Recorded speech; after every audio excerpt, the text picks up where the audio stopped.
Hey everybody, thanks for logging on to StateChampsNetwork.com. We're bringing back the buzz. We haven't done this in quite some time. A little bit on the State Champs Extra Point Show, which aired on Channel 7. If you happen to check those out. If you didn't, you can watch it right here at StateChampsNetwork.com. Bottom line is we are bringing it back, and we're doing it at an appropriate time because we want to give you Tom's picks, and I'll weigh in too. Not that my opinion matters as much as Tom's, but we're going to talk about the football regional playoffs, which take place. In fact, by the time we're posting this, they're getting ready to rock and roll. So let's get to it, and we'll take it division by division, break down each matchup, and see who we feel will make it to next week's state semifinals. We'll start in Division 1, of course. We've got Walled Lake Central at Clarkston. Clarkston, the heavy favorite in this one. Well, a couple of years ago, they were a favorite too, and Walled Lake Central upset them. But I'm going with Clarkston. Talked about DJ Zazula on our Mr. Football segment, and I just think he's going to win the game. He's a winner. He's one of the reasons I think he belongs in that race, let alone the online voting.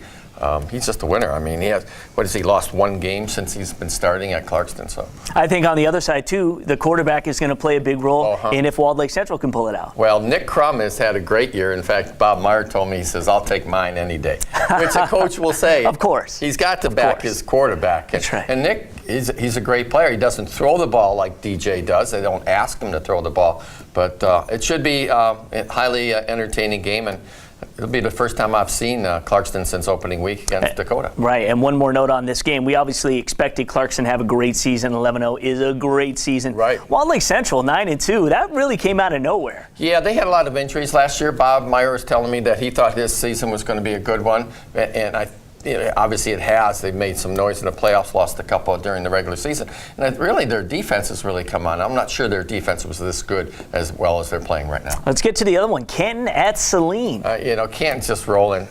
They have the offense perfectly designed for this time of the year. And I've seen Saline. They're very good.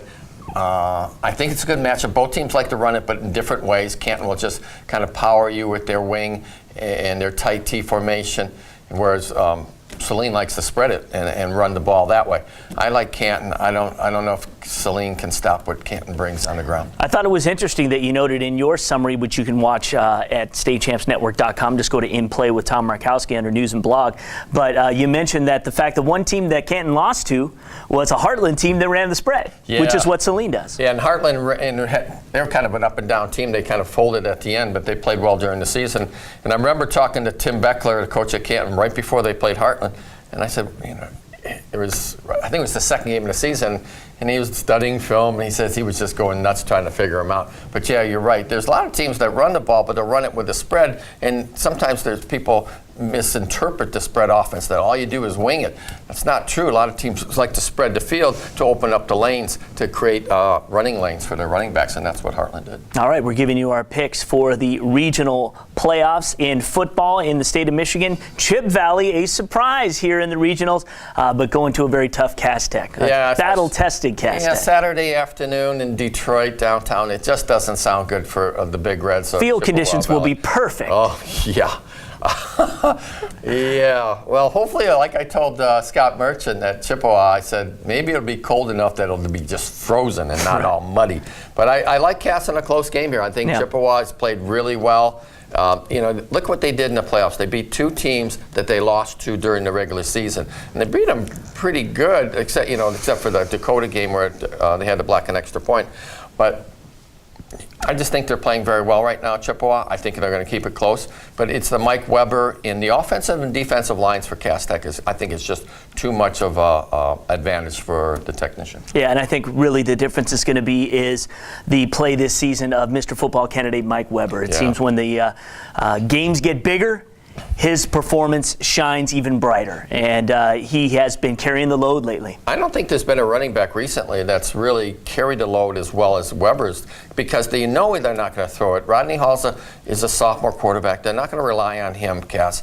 And everybody knows he's going to run it, and at every game, he comes through with a big game. Yeah, he does. It's really amazing. It almost looks like the same play, too. When you watch the highlights, it's like a give. He'll break it to the outside, and he'll break it 250 yards. But it's the explosion that you just can't measure for. Now, the elements may play a factor in that, but I agree with you. I think Cass Tech will get this. You picked it by 4, and I think that's a pretty good number to go by. I like it's. But if Scott Merchant can pull that off, wow, biggest win in Chip Valley's history. If it was a Friday night on artificial turf, I might even pick the upset there. Okay, all right, the final one in Division I, out on the west side, Hudsonville at East Kentwood. And East Kentwood is a team that really we haven't talked, I don't think, enough about this season. No, they run the ball quite well. Obviously, their track teams speak for themselves, all the state titles they've won. 10-1. Yeah, and they look at the schedule. They play basically the same schedule as Hudsonville because they're both in the OK Red. And this is the third team out of the OK Red that Hudsonville will play in the playoffs. Right. It's like they're probably sick of playing those teams now. But Hudsonville, 5-4 during the regular season, lost some tough games, but they beat some good teams, and they came back. They lost to Rockford during the regular season, beat Rockford in the playoffs, and now they're going to try to beat Kentwood, who they lost to during the regular season too. I'm going with the upset in this one. I'm going with the hot team, and obviously at Kentwood 10-1. How can you be hotter than that? But I just think Hudsonville's playing better at this time of the year, and I'm going to go with the Eagles. I think East Kentwood will get it done at home. Again, I think this is a season, and I think they don't feel that they've proven anything yet. And I think they're really hungry for this one. And again, beating a team twice, though, is always tough to do in one season. So who knows? I'm just giving the advantage of being at home. But who knows? All right. It's a Saturday game, too. It is. So Division II is coming up just on the other side.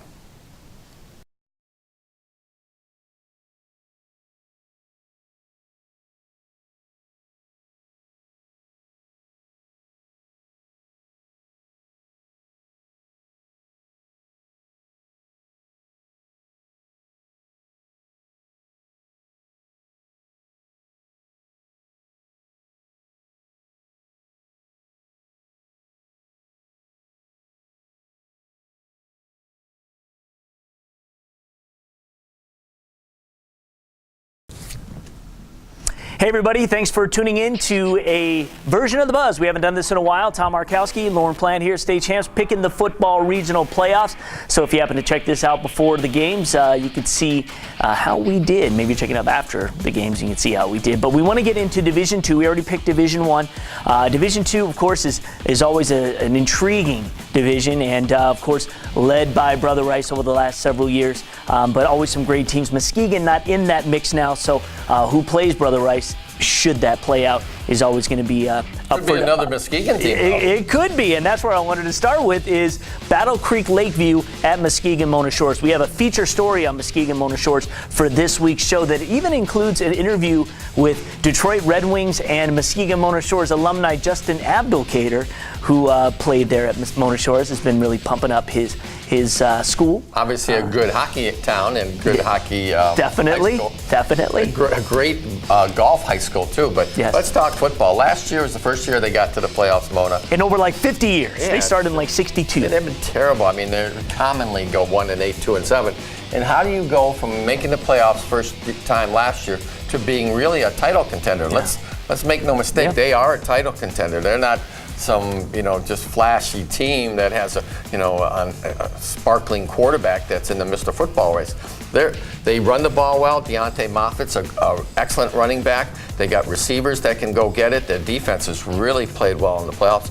And I like them. In fact, when I first saw they were playing Lakeview, I didn't think it'd be close, but studying Lakeview, they're not too bad. Right. They beat up on a Stevensville Lakeshore team 27-0 during the regular season. And that's a team that last week only lost to Zeeland West. Granted, Zeeland West is in a lower division, in Division III, but still, Zeeland West can play with just about anybody. Yes. So when you see Lakeshore playing with them, maybe Lakeview's got something up their sleeve. And, it's one of those things that if you take them lightly, upsets can happen. Yeah, I think that Team of Destiny label can maybe fall on Mona Shores and what they've been doing. We'll see. Their last 3 weeks have been phenomenal. They played Muskegon, beat them, beat Caledonia. Then last week they go to Midland Dow, who was undefeated, and they whipped them 41-14. Really a sensational run here. Another regional we have is Southfield. Southfield in the regionals, taking on Wyandotte Roosevelt, a team who's well versed in being in regional play. Although this was a season we figured that they might not get this far, but beating Woodhaven and getting revenge there, here they are. You talked about beating a team twice during the season, and that's what Woodhaven had to do last week and couldn't do against Wyandotte. So, that as it may, you had the same situation with Oak Park and Southfield. Yes, you did. Southfield beat Oak Park during the regular season, then came back to beat them the second time. I like Southfield's position here. They're flying under the radar. Nobody's really pointing to them to do anything this year. They were 6-3 during the regular season. Just, okay, we got into playoffs and maybe we'll win a game and go home. And I think they've really, how should I say, taken it under their wing, so to speak, that, hey, we're really good and nobody's really paying attention to us. I think that's to their advantage. And I don't know, I like them at Wyandotte. I think their athletes will be superior in this game.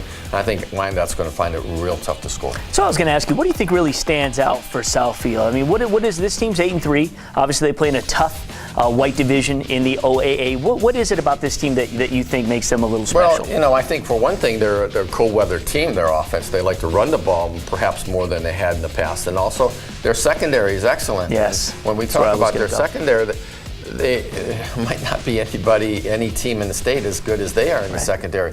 And let's take that a step further. Let's say they win this game and play Brother Rice. What does Brother Rice do? They throw the ball. They wing it. Yeah. Could be an interesting matchup. That would be definitely an interesting matchup. Yes. We'll see, no matter what. Warren De La Salle and Birmingham, Brother Rice. Here we go. We talked about beating a team twice in the season. Brother Rice would be a team that would have to beat Orchard Lake St. Mary's twice in the season to keep their streak alive, and beat De La Salle twice in the season to keep their season alive. This team is kind of funny. They don't really they're not a rah-rah team, Brother Rice. They kind of go around just doing their business. And I think it stems from Alex Malzone. He's a very, level-keeled type of quarterback. If I was going to say when they lose, he doesn't get too low, but he hasn't lost as a starter, so I'm not really sure. I'm sure he'd handle himself quite well, but he's not like, oh, well, let's go get him, guys. He's kind of like, he's an X and O's quarterback. He's a real intelligent quarterback that reads defense as well and will switch plays at the line of scrimmage. Obviously, it's going to be a tough game. I've seen De La Salle play 3 times. Their defense is outstanding, and that's really why they're here at this point of the season.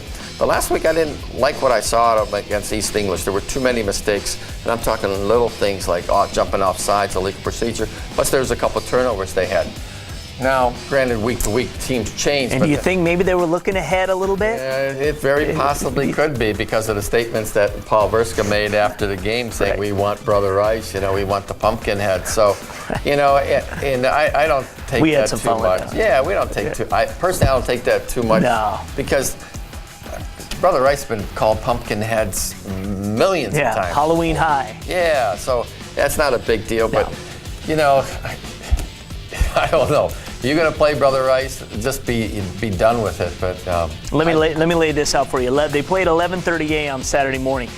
We could have significant snowfall by that time. We don't know exactly. Right. But there is some snow expected. Obviously, they'll work on clearing that. Hurley Field is a really nice turf field. I'm sure the drainage is really good. But cold conditions and all that, and if they're limited on throwing the ball, and if you put the fact that Warren De La Salle has got to want this more than any game they've probably played in the last decade, if you really put it down to brass taxes. And I'm sure the support they're getting from their alumni that this is it, boys. Do you give them a chance? No, I definitely give them a chance because let's say the wind's blowing. I think that's the big factor on Saturday when they play is the wind that would affect the passing game. And defense is going to win this game. Yeah, I don't think you're going to see. It was 28-21 the last time they played. Right. I'm not sure it's going to get up that high. De La Salle, it doesn't normally score a lot of points. They had 21 last week.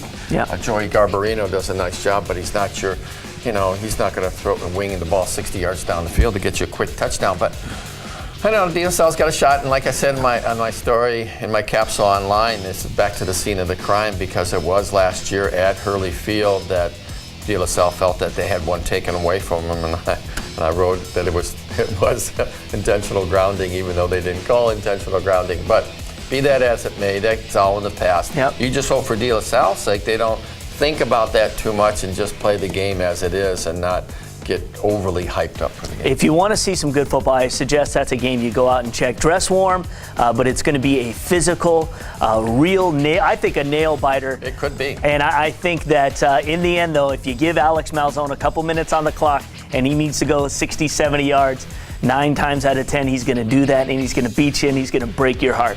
Will it happen to De La Salle again? I don't know. You have him by 10. I think that might be a little high. Probably a little high. But I say Brother Rice by 7. But I think for De La Salle, they're going to come out and give it their all, and I think they're going to give them a really, really good game, and it's just going to be. But Brother Rice always steps up and plays a really, really good game when the other team does as well. So kind we'll of see. an advantage for the fans, and it starts at 11:30. Yeah. When that game's over, you can drive about 4 or 5 miles west and go see Harrison. That starts at 1 o'clock. There you go.